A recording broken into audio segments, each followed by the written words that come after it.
Salve, salve aí, galera. Olha aí o som aí que o meu amigo Gustavo aí instalou aí, ó, da Autoelétrica Cubatão. No dia não deu pra me fazer o vídeo, tava muito corrido lá. Então tô mostrando aqui pra vocês. Como que é uma instalação simples, é fácil. Mostrar aqui pra vocês. Aqui é o positivo que vem lá da bateria. Aqui é o que vem do tape, que é o negativo. Você pode puxar do cinto de segurança do carro atrás ou da lataria. Aqui é os fios da caixa, do alto-falante, do tweet, da corneta. Aqui é o cabo RCA.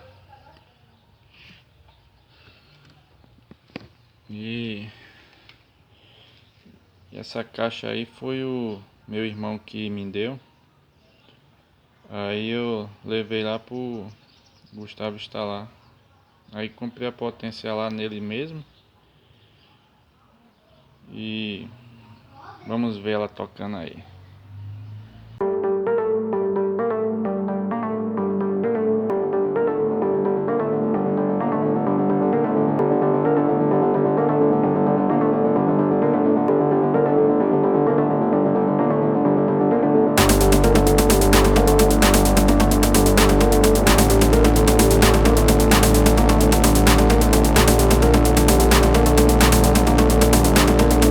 É isso aí, galera, eu gostei, o somzinho tá bom.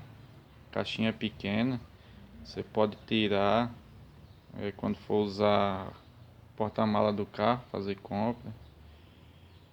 E depois só pôr de novo. Isso aí, valeu. Vocês estão gostando do vídeo aí, ó, vocês deixam aí um like aí.